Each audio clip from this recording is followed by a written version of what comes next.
How do you write about really tough and even traumatic life events in ways that connect with your audience and the truth without losing yourself?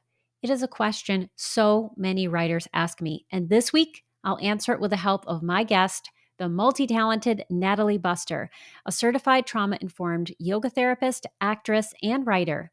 Together, we'll explore how grounding techniques, breathwork, and mindful rituals can help writers and creatives stay connected to their truth, heal through their craft, and navigate vulnerability.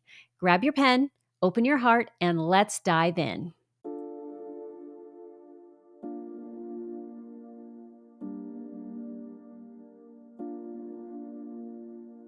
Welcome to Writing Your Resilience, a podcast for writers who want to create stories that change lives, especially their own. I'm your host, Lisa Cooper Ellison. As a writer and trauma-informed writing coach, I'm here to guide you on a transformative journey through the art of writing, self-discovery, and resilience. Each week, I'll share my best tricks, tips, and strategies to help you write more authentically, craft deeper, truer stories, and overcome the common storytelling roadblocks we all face. Together, we'll explore how to bounce back when life gets tough and stay connected to your inner calling.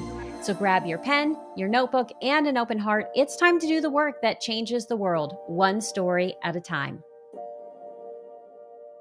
Hi, I'm Lisa Cooper Ellison, and I am excited to invite you to join me on March 5th for my course, Memoir Backstory.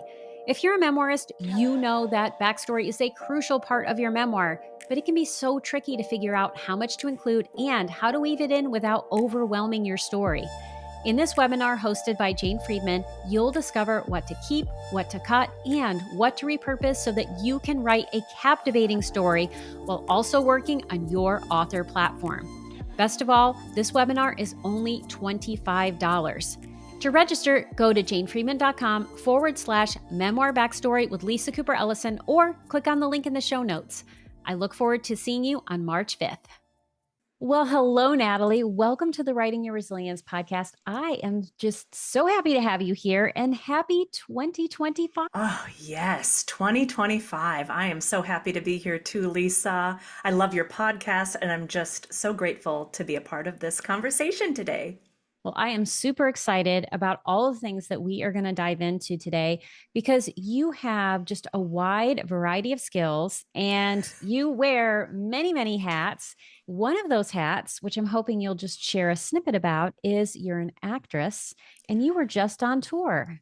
I was. So I just returned home from the Broadway National Tour of How the Grinch Stole Christmas. And we toured a lot in the Northeast, a little bit in the Southeast.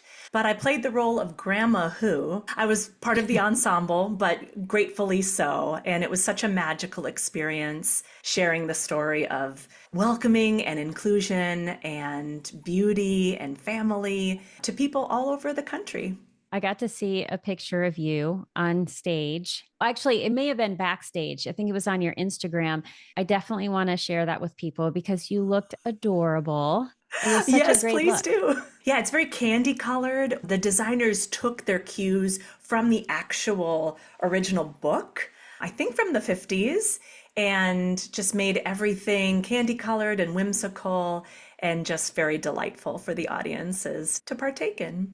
I have one question about this, and it's related to the wig. How heavy was it? The wig wasn't bad. We had an amazing hair and wig specialist that traveled with us, and it was just really great. It was a big tower of pink curls, not heavy at all, but my costume, which is a big pod, we call them pods, was about 15 pounds. So I needed to do a lot of yoga therapy on myself before and after the show to take that weight. Oh my gosh, I can only imagine. I would have thought it was the wig that was heavy, but not the costume. And yet, as you're Yeah. saying this, that makes so much sense. And it leads into one of the things we're going to talk about today, which is the fact that you are a certified trauma-informed yoga therapist. Before you tell us what that is there anything else you'd like us to know just about you and the work you do out in the world? Oh my goodness. I never in a million years thought that the two careers would unite in this way. Theater and yoga, they really work hand in hand. And I think the trauma-informed aspect of the yoga work that I do can lend itself a lot to theater too. And I know we'll go into that later, but as actors, we tell stories, and those stories aren't always pleasant. We tell the Yeah. truth and we share those stories with people, and that can have a traumatic effect on the actor, on the Hmm. recipient. And so, trauma informed yoga therapy has really helped me step into the truth as an actor, take care of myself and others as I'm doing the work. Obviously, in How the Grinch Stole Christmas, it's not a very traumatic story, but I've done a lot of plays that do have traumatic themes. And so being able to work through that and still find myself at the end of that experience is where I think yoga can certainly help. Yeah. And a lot of people who are listening to this podcast are writers. Many of Mhm. them are writing about really tough experiences. And, they know that as they're writing, there's a piece of them that is reliving that experience. Like at the nervous Mhm. system level, these things Mhm. happen. And I would imagine something similar happens when you are an actor inhabiting a role. Can you tell us a little about what that's like in case someone doesn't see the connection points? Yeah. What I love about writers is that they are speaking their truth. And when they are crafting their personal stories and putting it on the page for other people to read, it can be traumatic, it can be triggering, it can be very opening as well, very vulnerable. And I think the same can be said about actors. When an actor goes onto the stage, if they aren't rooted into the truth, the audience knows right away. They can Hmm. pick up what you're laying down. And if you are acting at it, if you're playing at a character, you're never going to be able to connect with the audience. Just as a writer, if you aren't really delving into your truth and going there, you're not going to be able to connect with your readers. And so our goal is to connect with our readers, with our audience members. And to do that, we have to be able to take care of ourselves so that we can step into that truth, so that we can go where we need to go to tell the story. And so I see a lot of similarities between writers and actors. We're both artists, we both create, we both tell stories, Hmm. and we have people who consume those stories. And when we're putting ourselves out there in that way, that can be vulnerable. So at the same time, we have to make sure that we take care of ourselves so that we can continue to tell the stories.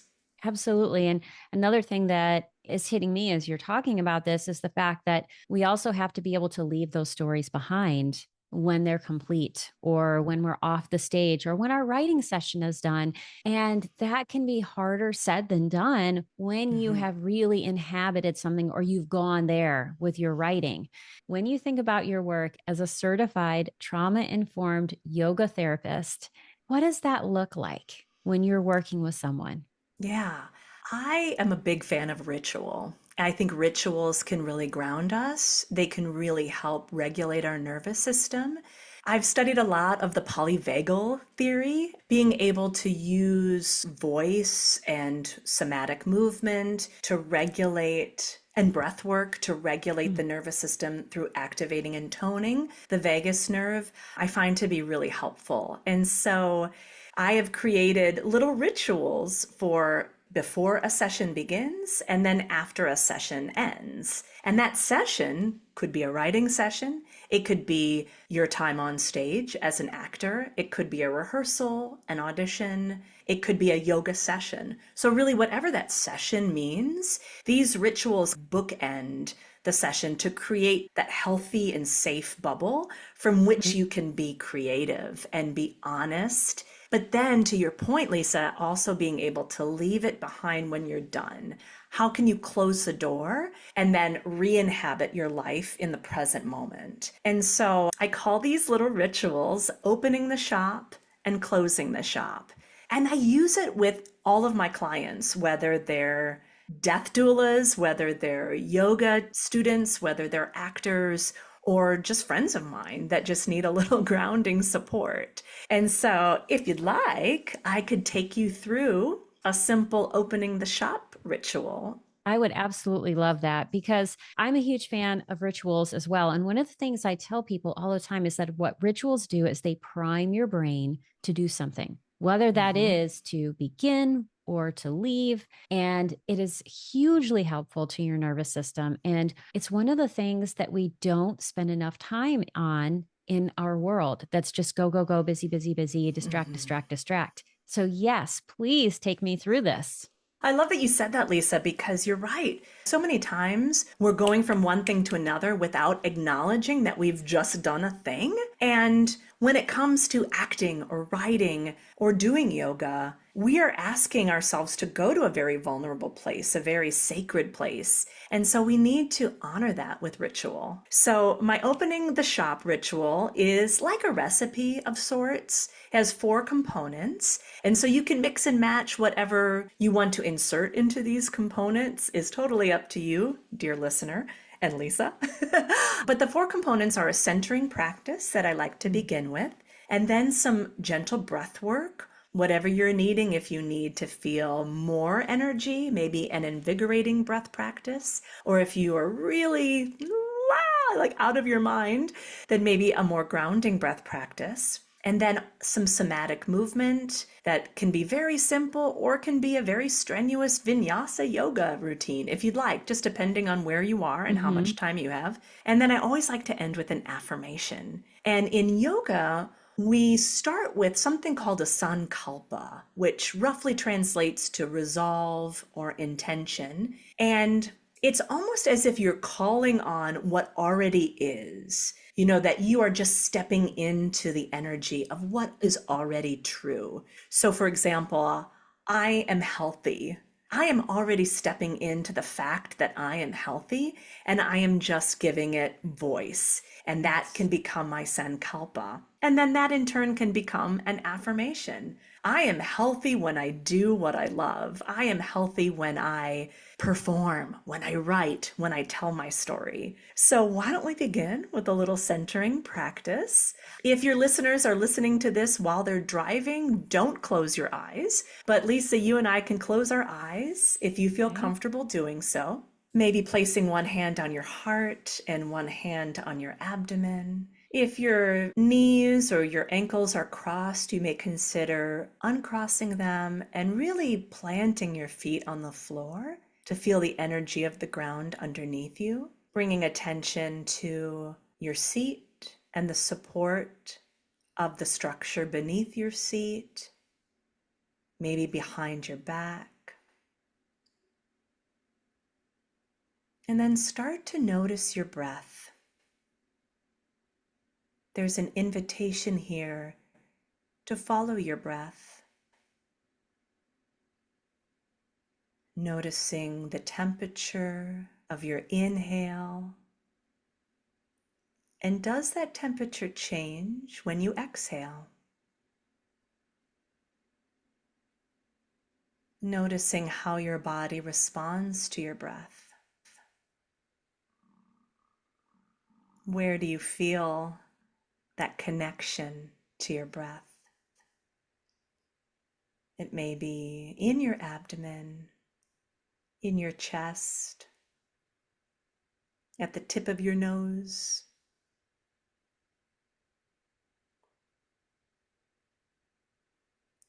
And then as you're ready, letting your hands come back to your lap, gently blinking open your eyes, and take in the room around you, noticing colors, textures, shapes, patterns. So that's just a simple grounding practice. It's pretty feasible. You can do it sometimes without people noticing. I work with people who have some anxiety. They present to me with anxiety, and some of that anxiety is about what others perceive them to be doing or how they are perceived by others. And so I always like to say it's nice that you can do a very subtle, quiet grounding practice just to come back into your present moment, your body, your breath, and your immediate surroundings. Yes. Yeah, so I start with that. And then we move into some breath work. And one of my favorites is box breathing. Oh, I love that one. Yeah, I think a lot of people use it, and I think a lot of people enjoy it. We call it ratio breathing as well, but where you would inhale for a count of 4, you may hold your breath for a count of 4, exhaling for a count of 4, and then holding again for a count of 4. And usually when I start with a new client, I won't have those long holds right away because that could also bring up some anxiety in people. So I might have people add on, maybe inhaling for 4, holding for 2, exhaling for 4, and then holding for 2. And so starting there and then moving on. Do you want to experience just a few rounds of Yes. that breath together? Great. Once again, find yourself with your feet on the floor. Maybe roll your shoulders back and down a couple times. You can also have that invitation again to place a hand on your heart and a hand on your abdomen. You may consider closing your eyes if you feel safe doing so. And then just taking one round of breath, just a natural breath to clean the slate. And I'll count our way through 2 rounds of box breathing. Inhale 4, 3, 2, 1. Hold 4, 3, 2, 1. Exhale 4, 3, 2, 1. Hold 4, 3, 2, 1. Inhale 4, 3, 2, 1. Hold 4, 3, 2, 1. Exhale 4, 3, 2, 1. Hold 4, 3, 2, 1. And you can continue or return to your natural breath. And then opening your eyes when you feel safe doing so, letting your hands come back to your lap. How did that make you feel, Lisa? I am totally zenned out. And I'm having to remind myself, like, but wait, you're also a podcast host right now. But it's so lovely because it just takes all of that energy that I have in my head that can get really fuzzy and really busy, and it slows it down and it reminds me to be in my body, which is Mm-hmm. so important. Oh, absolutely. And I like that you described that fuzzy feeling. I know that feeling well. And I think a lot of times when we're dysregulated, we identify with that feeling. I am fuzzy. I am discombobulated. But I liked what you said. You said, I'm feeling a fuzzy feeling. Like Mm-hmm. it's more, I'm sensing this, I'm feeling this. It's not necessarily you, it's something that is happening to you. And so when that's an external construct, then it's something that we can work with. We can use the breath practice, we can use some of the grounding practices to really come back to our true self so that we don't have to Yes. identify with the buzziness. Yeah. And I want to tease this out for listeners. There's 2 things you're doing that I think are really, really important. When you think about the affirmations, which I know you're going to get to, and you were just talking about what do we want to step into, the words I am are so important for the things that we want to own. And then the experiences we have that perhaps are not our true self are things that are uncomfortable, we don't necessarily want. Instead of resisting them or getting angry with ourselves about them or frustrated, we can separate ourselves from them by simply talking about the fact that this is happening and it's an external thing, right? Like Mm-hmm. that feeling was not me. It is just a thing that is happening. And that can be so freeing. Oh my gosh, totally. It's a really great meditation technique I found too. I feel that buzzy feeling when I meditate, especially if it's been a while. But a great meditation technique is naming, just naming distraction, distraction, or you can name whatever breath, you can name your breaths. And I find that helps identify those things that are not us so that we can then come to our true essence.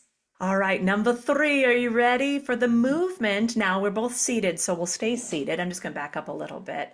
One thing that happens a lot because we're on our devices all the time and we start to get this hunched over posture is I like to just start with just some simple shoulder rotations.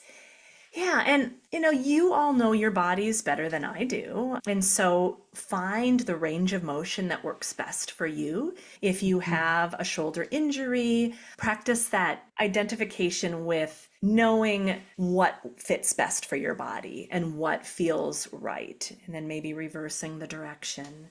Right away, I feel this in my back ribs. And so I find that as a performer, as a singer, as a speaker right now, I really want to have full access to my rib cage and allow that to really Mhm. expand so that I have my full breath capacity. I also love to just stretch my arms above my head. So as you're ready, maybe bringing your arms in a sweeping manner above your head as you inhale And then exhale, flip your palms as you bring the arms back down to your side. Let's do that 2 more times. Inhaling, arms up. And exhaling, arms down. And if you'd like, you may consider trying to time the breath with the length of movement. So as long as it takes to move the arms up, that's the length of your inhale. As long as it takes for your arms to come down, that's the length of your exhale. And so finding that connection between breath and movement can be a ritual for me. That gets me out of the fuzzy feeling and allows me to be really focused and in the moment for the work that I have to do. One thing that I'll just describe, we won't necessarily have the time to go through it now, but it's called a joint freeing series, where you start with your toes, you move your toes with the breath. So maybe you crunch up the toes with an exhale and then stretch out the toes with an inhale. You work your way up, really connecting breath with movement, joint by joint, as you make your way up the body all the way. Usually I end with the jaw. And so massaging the jaw and opening and closing the mouth a few times, but really finding that way to release any tension, any disconnect in different parts of the body. We hold trauma and stress in our bodies. As they say, the issues are in the tissues. And so being able to at least mindfully work our way through that with breath and attention can really help us be at home in our bodies so that we really can do this work of storytelling. Oh, that's so beautiful. And what I'm thinking about is that one of my practices I'm really working on is being more aware of my back. And I think for some of the reasons you talked about, the fact that, we're hunched over in front of computers all day tends to actually make those muscles freeze in the back. And when those muscles are frozen, it does affect your breath. And what we do when we're stressed is we hold our breath. So if we want to have that full capacity and that full access to who we are, we have to attend to what's behind us as well as what's in front. Oh, that's so beautifully said. One technique that I like to guide my students through is a prone position. So maybe taking your hands and letting your forehead rest on your hands, and then lying on your stomach, and then focusing on the breath and really bringing your attention to the back body, and see if you can direct at least the feeling of breath in the back body. That does wonders, and it gets people out of their heads a lot of times because this is brand new information. We're used to thinking about the breath being in the front body, but it's 3-dimensional. And so allowing people to access that feeling in the back body, I think, can be really helpful and powerful. Yeah. And when we think about your voice as both a performer, which is what you do, or a writer, I'm doing a whole series on where does your voice come from? What is voice in writing? And it is so connected to the breath and to your ability to expand. And when you can practice these things in your body and you really connect to that, that is something that you can then translate onto the page. I agree, Lisa. And in my career, translate onto the stage, the page and the stage. Yeah. Because this is our instrument, right? Our bodies are our instruments. And in any kind of storytelling, your body, this is where the story lives. And then our job is to let that story flow from our bodies by having that attention and that awareness of where the voice is, where the breath is. And in writing, I think sometimes people were like, well, my voice comes from my head and my heart and this kind of thing. But what does that mean? And if we can somaticize it and really bring it into a physical practice, I wonder if that would really help people get out of their heads and more into the reality and the truth of the story that they're telling. That sounds like another episode we might have to explore. Yeah, I got all these tricks in the toolbox. But one thing that comes to mind is a practice that my mentor taught me. It's called a vowel spiral. And we won't have time to really dive into it now, but basically you start with a certain vowel sound and you bring your hands to your heart and you feel the vibration when you say an ah, for example. Ah, and really finding that vibration in the center of your chest and then moving the attention to the throat, changing a vowel to see what works, down to the belly, up to the head, lots of resonators here, maybe down into the hips and really feeling the depth of your voice, the depth of your awareness. And then finally, the crown of your head, and feeling how that connects then to the rest of the world and the people that we are telling our stories to. So, how can we move that voice through the body so that we can hit all the voices that we need to tell our stories? Oh, I love that. Yeah, it's like so cool and trippy. I absolutely love it. And I could talk for days about this. But, as part of the ritual, you may choose to kind of explore when you're doing the somatic movement and the breath movement. You might want to add voice or sound to the breath. You might want to add sound to your shoulder rotations just to shimmy and do a little hey, just to kind of bounce that sound around and really getting that freed up so that your voice can be free and clear. And giving yourself permission to move and also play with your voice, play with all of these things is so important because it creates a sense of lightness and the energy that, yes, maybe you're working on a really tough thing and you're telling a tough story and you can play. It's not an either or, it's a both and. Oh, I'm a big fan of yes and both and because Yeah. it is all of the things. That's the human experience, right? As an actor, if I'm playing tragedy, I can't be playing tragedy or I'm going to lose everybody. I got to find the comedy, find the lightness in that to Yes. really tell the human experience. Because that's what happens, right? If something horrible happens to you, there's usually also some off the wall crazy things that accompany Mhm. that. And so being able to find the lightness in the tragedy, but also the depth and the groundedness in the comedy. And so being able to find the bookends or the opposites, I think can be really effective in good storytelling. Absolutely. And it's so important because what often happens when people are working on a tough story is that what you're remembering is the darkness. And what happens in your brain is what you remember gets reinforced. So then it becomes Mhm. dark, dark, dark, dark, dark. And then you send this to your beloved writing community or an agent or someone, and they say, where's the levity? Where is that light?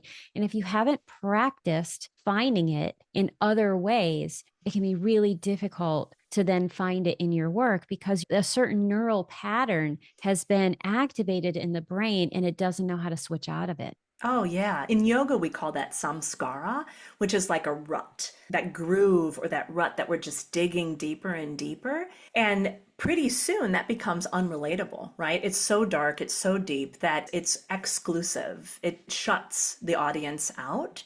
Where if we can find the opposites, if we can find the levity or that push pull, the dynamics of it can be so thrilling for the reader, for the audience member. It can find a real great connection between the artist and the recipient of the art, the writer, and the person who's reading. I mean, it creates this really beautiful connection of honesty and truth. And that is what we are all going for. Yeah, yeah. So the final part of this opening the shop ritual is affirmation. And I love that you picked up on the I am statement. I often tell my people, I am is a complete sentence. Maybe you start there. You come back to your grounding posture, whatever that was for Mhm. you. Feet on floor, hands on body, eyes closed if you feel comfortable doing so. You find that connection to your breath again, noticing the body response to the breath. And then maybe on an inhale, thinking to yourself the word I. On an exhale, thinking to yourself the word am. I am. I am is a complete sentence. You are. And from this complete sentence, from this building block, we can add on if we wish. I am healthy. I am peaceful. I am capable. I am a storyteller. I am a writer. I am an actor. There's no end, right? I am capable of doing difficult things. I mean, it can be a long sentence, it could be a song, it can be a story. Maybe that's how the story begins, but starting with that seed of I am. Yeah. And I think I was in a yoga class once. We did this more than once, but I think is the Sanskrit for I am Soham. Hmm. Yes. Yes. I'm getting it right. Yay. Yay! Yeah, so hum, some lineages say sat nam, but it basically comes back to I am. I am that, or I am. And if you use the Sanskrit or a chant, or if you say it out loud, then you're also tapping in to that polyvagal toning of humming and using the different energy points in your mouth and your tongue to kind of activate that reality of being present, of being I am. And so you can do it quietly, you can do it out loud, you can chant it, you can sing it. But I think the important thing is to do it in some way. Yeah. And the more you step into what you want and how you want your life to be and what your dreams are, the more you have the capacity to make them a reality. And time that we are living in, which is going to be filled with lots of change, the more you can create rituals and do things like this, the more you're going to set yourself up for success. I think also ground yourself so that regardless of what's happening around you, you have the tools you need to move forward with what's important to you. Yeah, it's all about tapping into your resilience. Like your podcast, Writing Your Resilience, you are resilient. You have gone through these things happen to you. You are not the things, but you can tap into the experience and tell the story. And I think that comes with creating a safe space for yourself, with these rituals, with taking care of yourself. I found that to be so helpful when I was on tour, on the road. I might not have partied with everybody as much as I would have liked to, but I was able to stay the course by having these Mhm. rituals and really practicing rest and self care and quiet times. And I think for writers, it's so important too. Absolutely. You cannot hear the voice of creativity if you do not make room for it. I love what you said about how we are not the things that happen to us because you, in addition to the work you do with yoga and your acting, you also are a death doula. And you work for this beautiful organization, Abode, which I have had the privilege of going to with you. And you work with people at the end of their lives. And that is such a sacred time. And it can also be a really difficult time where things are happening to people. How is all of this coming together for you in this work? And what are the people that you serve teaching you Mm. about what you need for your life, for creativity, and what's really important? Oh, such a great question. I never thought I'd be doing this work, but in a lot of ways, it really is another opportunity to tell a story. And so we have a training program for end of life doulas at Abode so that we can train people to do what we do. And the very first thing that we teach them is how to do nothing, right? Mhm. Create the space. Because if you go in trying to fix everything, trying to be Yeah. everything to everybody, because you're right, it can be a very chaotic energy with a lot of family dynamics or different ideas of what death means. But if you can come in, you've done the work, you've opened your shop, and you can just hold space, you can be a presence for this person, that does more than I think people realize. And the doulas that I work with who really know how to do that create these bonds with the family members and with the person who's dying that is so sacred and so precious. That's what we all deserve at the end of life. Not necessarily interventions or trying to fix and help and all that Yes. stuff, but someone who can just be with you, someone who can just hold your hand and listen as you tell your stories, Mhm. to practice that deep listening of me as the listener, as the doula, not inserting myself into the situation, but to just let myself be a receiver of what this person is giving to me at the end of life.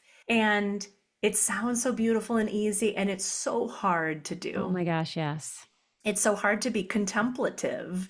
That's our main word at Abode. Our theme, our mantra is to have that contemplative practice and that contemplative presence with our guests. We call our people who stay with us guests. And how can we do that authentically? And I think it's by creating ritual, it's by finding your own groundedness, your Yes. own awareness of yourself and how you show up so that you can then be of service to others. and allow them to tell their stories. And that's the biggest gift, is I can continue to be a storyteller for these people who are at the end of life. But in order for me to tell their stories, I have to first be a listener and to really hold the presence for them. And there is no higher stakes than the last time you can tell your story. Yeah. And so if you feel safe enough to be able to tell your story to somebody, a death doula perhaps, then that death doula better be ready to receive the story Yeah. because it is the most precious gift that anyone can give. And I have felt so fortunate to be at the bedside of people who are telling those stories and who are telling things that they may not have wanted to tell others, but they're in a safe space now that they can share that. And sometimes some of the stories that I've heard and received have been hard for me to bear. We have stories that are not always pretty. How can I receive that story without it affecting who I am as a person? And I Yes. think that's by opening and closing the shop. So that I can be present, I can be there for the person, but that I can also close the shop and then go back into my life so that I don't take their stories with me. They're not my stories, it's their stories. Yeah, and that's such a healthy way to look at it because we do want to embrace those stories for other people, but also we need to have those boundaries. And what I would tell writers is that, when you are working on a story about something that's really difficult, you're writing about someone who no longer exists. There is you, the writer, who is Mhm. the creator, but the character on the page is someone else. And they're the one who owns the story. And Mhm. being able to let them hold that story and Mhm. own that story so that you, the person in the present, can go off and do all the other things that you're meant to do is such a powerful and important lesson to learn. And you are giving us just beautiful tools that we can use to be able to do that. Oh, thank you. It's a practice, let me tell you. I mean, I have like this overflowing toolbox over here. Do I use it all the time? No.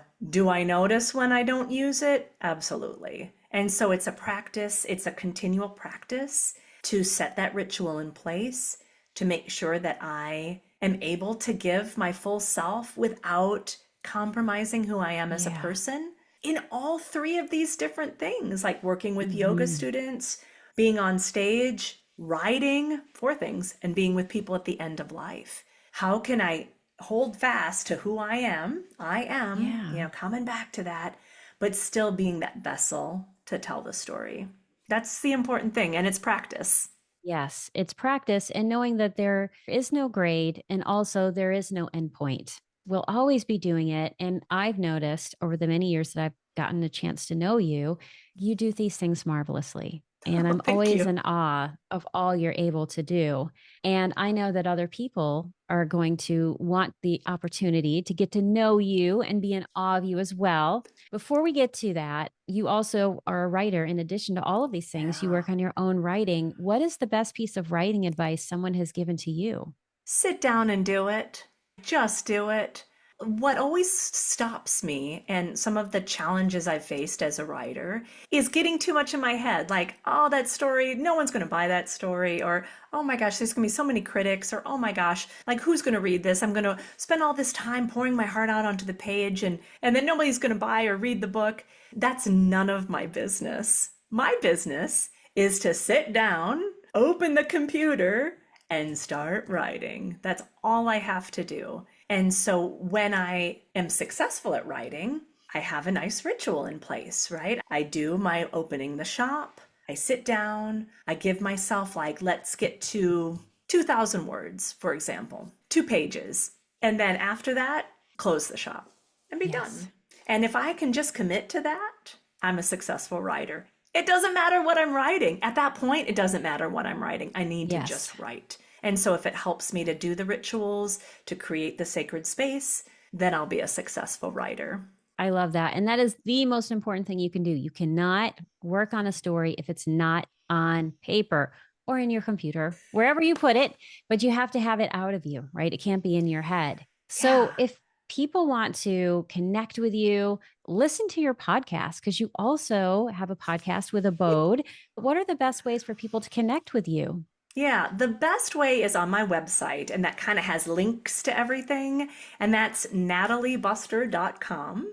And you can find me on Instagram at Natalie Buster Yoga, and that's where I really spend my time talking about yoga and end of life care and death doula stuff. I also have another Instagram profile that's mostly about acting and using these grounding techniques for actors, and that's at Grounded Actor Project. Those are on Instagram. The podcast you alluded to, that's called Before You Go, the official podcast of Abode Contemplative Care for the Dying. It's a mouthful, but if you go to my website, you'll find a link right there and you'll be able to click on that and listen. We just wrapped up our first season. We're getting set to start recording our second season. And Lisa, I would like to use this platform to officially invite you to be one of my guests on our podcast. I would absolutely love that. No pressure. It was almost like, will you marry me? Will you marry me in front of all these people? Oh, I look forward to it. And what I will say is that from listening to your podcast, you're always posing these really interesting questions. It always gives me something to think about. And so it doesn't matter if you are interested in being a death doula or not, there's going to be something there that is going to touch your life. So I encourage all of you to listen to that, to check out all the things that Natalie is doing, and you will be able to find all of that in the show notes. So fear not if you missed what she said, it's all there for you. I'm going to give you the last word, and I'm going to ask you, how would you like to close the shop on this session? Oh, good. I love that. Let's just come back to grounding our feet on the floor, bringing our hands to our bodies, maybe a hand on the heart, maybe a hand on our abdomen. If you feel comfortable and you're not driving, close your eyes. Coming back to your breath, noticing its texture and temperature.